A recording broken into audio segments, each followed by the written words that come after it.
In this picture you will see a simple South African soldier whose smiling face you will never be able to imagine his cruelty. If you keep looking at people like Hitler and Stalin as merciless leaders, then you will certainly not know Idi Amin yet. His cruel deeds have a very long list, but his most heinous deed was eating meat of humans. He would sometimes eat his meat raw or sleep with the dead while talking for hours. In the 70s, the second name of death in Uganda was Idi Amin. He built a building in Uganda to keep weapons, but weapons were not kept here. Idi Amin's henchmen were kept here, who were beaten and beaten badly. Their blood was spilled, and in the end, he would cut them or get them electrified with electricity and kill them. Anyone could have been his prisoner, whether it was his revelry or his own man or soldier. You can guess his madness from the fact that after 1 year of divorcing his fourth wife, he called her to this factory in the state of pregnancy and killed her. In his 8-year dictatorship, killed more than 500,000 people mercilessly. Idi Amin was born in 1925 in a place called Koboko. Amin's father's name was Andreas Nyabir, who converted to Islam from Roman Catholicism, and he named himself Amin Dada. When his first son was born, Nyabir named him Idi Amin. Soon, Idi Amin's parents separated. Then Amin's mother took him with her to Bamboo City. It was not easy to live in the city. On top of that, there was terrible poverty.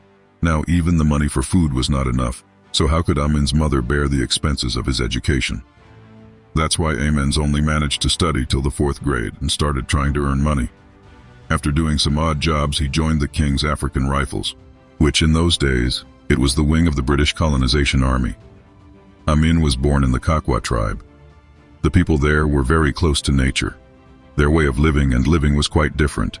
They used to kill animals and drink their blood. They used to eat their meat raw. Sacrificing and killing in many rituals was not a big deal for this tribe. Amin was also very bloodthirsty because he grew up in such an environment. And as he got power, his violent nature continued to increase. In 1946, he joined the army where he was given the job of King's African Rifleman cook. He showed great loyalty towards the British. Seeing his cruel behavior, the British also started giving him army training. The British felt that a local man who is so cruel towards his countrymen would do well as a soldier in their army. Kariga. King's African Rifles. It was a part of the British Army that worked to end the British government's treachery. This year, it was sent to Kenya for military service, where it worked in Gilgil until 1949. The length of Amin was about 6 feet 4 inches and it looked quite sharp, because of which he looked very strong to any other ordinary person. The British Army had trained him to play rugby and do weightlifting, looking at his loyalty and height. While working in the British Army, he was a heavyweight champion from 1951 to 1960. When the British saw him taking unyielding actions against the people of their own country, they ordered him to fight the Somali rebels. North Kenya, where in 1952 he took part in a war against the Mau Mau revolt in Kenya and mercilessly killed people. Amin caused a lot of bloodshed in suppressing this revolt, buried people alive in the ground and began to chop them like carrots. After returning from here, the British first promoted him as a corporal and then a sergeant. Seeing Amin loyal to the British government, he was made a second-class rank warrant officer in 1959, which was considered the highest army post for black Africans at that time. This year, Amin returned to Uganda and was made a commission officer in 1961. This designation had been given to only 2 Africans so far. During these days, Amin had caused terror in the whole of Uganda. His violent nature was happening all over the country. By the end of 1960, he had set up his own coin on the whole of Uganda. It is said that the devil is always in a pair, and the same thing happened in Uganda too. When a high-ranking officer of the Idi Amin and British Army, Milton Obote, met, both of them had earned a lot of fame in the British Colonial Army and had killed their own people against the British, due to which their loyalty, Britishers had blind faith. At the same time, the two of them together started smuggling gold and ivory from Africa, which is called the elephant's tooth. Since both were high-ranking officers, they took advantage of it and also started smuggling British guns and bullets, which made them earn a lot of money. By the end of 1960, British officials had doubted their actions, so he asked the British Parliament to investigate these two, but by then it was too late. The whole of Uganda had come down on the streets with its freedom, and taking advantage of this, Obote announced himself as the executive president, and the hope of freedom began to awaken in the people. Meanwhile, Idi Amin left Uganda and fled to the UK. In 1962, Uganda got freedom, and Milton Obote became the prime minister of this country, and Idi Amin became the deputy commander. In 1964, Amin's influence on the army made him the commander of the army, and during this time, Obote got the presidency of Uganda. Amin worked on this post for 6 years, after which, in 1970, he was made the commander of all forces. Until this time, there was a conflict between Idi Amin and Uganda's Prime Minister Milton Obote. But as soon as Obote got the presidency, Amin's heart started burning. At one point, both were friends. In this case, how would Amin agree to work under Obote? Here, Obote had a misconception in his mind that Amin would never betray him, but that was not the case. Amin and Obote were both hungry for power and money. In this case, Amin did not like to work under Obote. Milton Obote was dreaming of becoming the Prime Minister of Uganda, but this was not possible with Milton Obote. In such a situation, Amin began to increase his power to gain power. By leading the army for about a decade, Amin had completely taken control of the army, for which he had captured Kakwa, Lugbara. He started to include people from South Sudanese minority ethnic groups in the force. He trained these people, personally sat with them, and tried to do all the forces in his favor. Amin, by 1968, increased his local people in the army who were from the Nile region to a large number. Due to the continuous recruitment of minorities in the troops, the number of minorities in all the forces of Uganda had now increased. These minors did not consider Amin less than God. After this, as soon as he got a chance, Amin attempted a lethal attack on Obote in 1969. But this attempt was unsuccessful, and Obote became alert. Right after this attack, Obote felt that making Amin the chief of all the forces could be too much for him, and so he demoted Amin. And now Amin was only made the army chief. This decision made Amin even more dangerous. Now his life's purpose had become to kill that boat and take over Uganda's throne. Meanwhile, Amin would meet his battalion while being the army chief, eat and drink with them and make good relations with them. Not only that, during this demotion, he would go among the common people, where he would listen to their pain and promise them that he would make them happy. He was also winning the loyalty of the common people and the minority in the army. He also slowly started to provoke people against Obote's government and became the messiah of the common people. Because Obote's image was already not good among the people, and on top of that, the story of their smuggling was also known to the public. In such a situation, when Obote's friend Amin himself started to blame him, people became completely convinced that Obote is a corrupt politician, and Uganda has to get rid of him. In such a situation, when Obote was attending the Commonwealth Summit meeting in Singapore, on January 25, 1971, then in Uganda, Amin, with the help of his loyal troops, and blocked all the main roads. There was a bad image of Obote. On top of that, when Amin took over power, people considered Idi Amin as their leader. In 1971, Amin declared himself the president of Uganda and became the commander-in-chief of the army. And then begins Idi Amin's reign of terror. He first declared Obote a traitor and gave him exile. And he announced that whoever supports Obote will be killed. Idi Amin started many changes as soon as he became president. He changed the name of the government house to the command post. Then he changed the name of the country's intelligence agency, General Service Unit, to State Research Bureau, whose headquarters was kept in Kampala, where people were tortured. In the meantime, he prepared an army of professional killers whose only job was to kill people on the basis of suspicion. During this time, Idi Amin killed the people of Jinja and Barara mercilessly. In 1972, he was in Obote, Tanzania, where he made an army of 20,000 refugees, and as soon as he reached Uganda, he attacked the army of Idi Amin. But their plan did not succeed. With this attack, Idi Amin, on the basis of suspicion from Uganda, kills the people of the Longo and Acholi community. This community consists of about 5,000 soldiers and more than 10,000 civilians, whom Amin deems to be traitors and kills them. Idi Amin was only promoting the Muslim community in Uganda.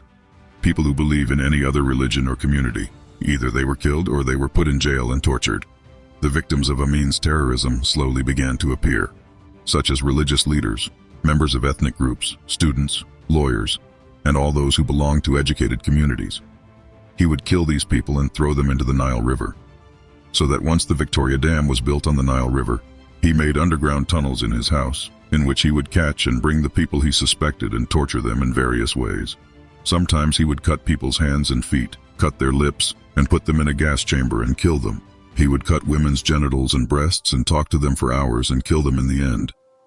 He had made terrifying things like concentration camps, gas chambers, and electrified water tanks to kill people. If you are remembering Nazi camps after hearing all this, then you must have understood where Amin got this inspiration. He used to idealize Adolf Hitler and believed that Hitler was right with the Jews, and he should behave the same way with the people of his country. His mental madness crossed the limit when one morning in 1972, he woke up and announced that the Asians should now vacate Uganda. Uganda is for Ugandans only. He spread the word of Uganda in the streets of Uganda. It said that it is not my decision to remove Asians and Europeans, but Allah has come into my dreams and said that these people should be thrown out of the country because these people are looting the entire economy of the country. By the 4th of August 1972, an order was issued by Idi Amin which was called ordering the expulsion. 50,000 people were chosen, among them who were Asians and who had a British passport. Then 60,000 people were chosen who were not citizens of Uganda. Many of these people were killed, and many people left the country in fear and went to other places. About 100,000 people who were killed by Amin's fear emptied Uganda overnight. The people who did not leave Uganda were treated very badly. They were caught and put in 4 walls where there was no way to get air or to run outside. The doors of these houses were electrified, which would have killed those who were trespassing with lightning strikes. In such a situation, people were suffocated. He caught some people, cut their limbs, and threw them in front of the live crocodile. Seeing its brutality, the citizens of Uganda began to fear. Amin handed over their properties, factories, and firms to his untrained army, due to which the economy of the country became very weak. At one time, 90% of the economic support was being given to Uganda by the Asians and Europeans. Amin destroyed it with his decision, and after that, the economy of Uganda collapsed. So far, whatever was happening in Uganda was known only to very few countries abroad. But in 1975, Amin told the finance minister of Uganda, Emmanuel Blayu Wakwia, in 1977, Uganda's health minister Henry Kemba was exiled from the country. After this, the two settled in London, where he wrote a book called A State of Blood. In this book, Kemba revealed many incidents committed by Amin. On the other hand, in 1976, Amin declared himself president for life. In the beginning, Amin was getting a lot of help from Western countries. At one time, Israel and Germany were also their good friends. When Obote became the president of Uganda, he put 80 British companies under the government, which made Western countries feel threatened by Obote. Because in this decision, the flavor of the USSR was visible, which was not at all acceptable to many capitalist countries. And because of this, all these countries were in favor of Amin's presidency.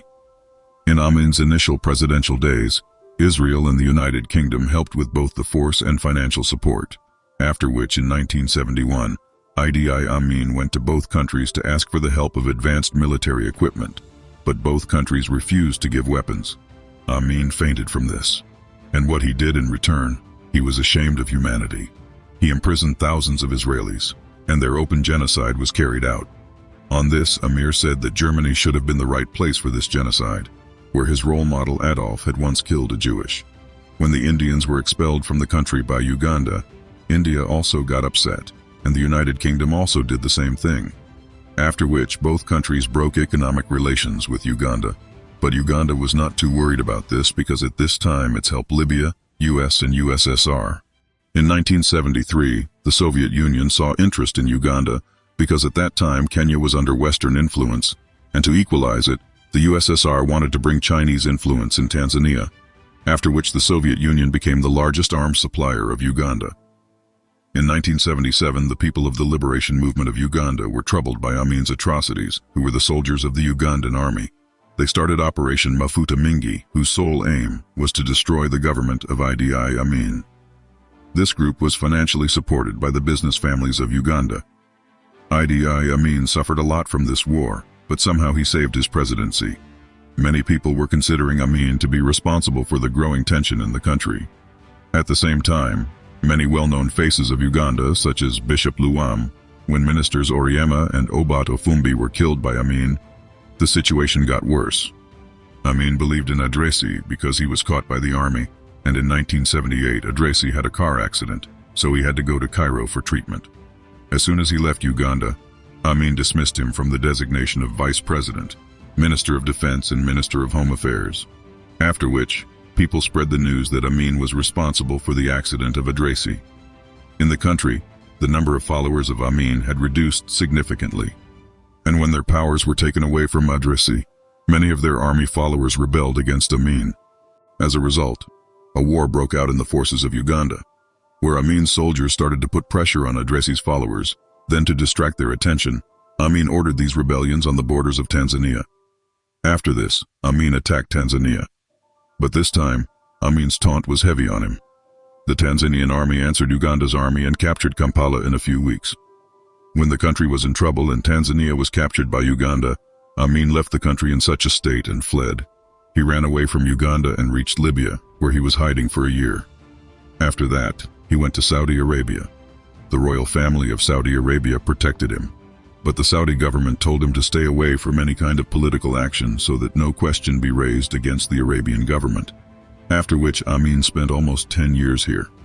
In 1989, he left Europe without informing anyone and came to his son, Central Africa, Zaire, where he started forming a rebellion force to win back Uganda. But soon Zaire's government took him in custody and sent him back to Saudi Arabia because he had violated Saudi law. That is why Saudi Arabia did not want to keep them. But when all the countries denied keeping them with them, Saudi Arabia called them back to their country, where they spent their whole lives on the condition that they would never be seen in any kind of political action. While living in Saudi Arabia, Amin died in 2003 due to a multiple organ failure. And this is how such a demon died on earth, for which eating human flesh was a common thing.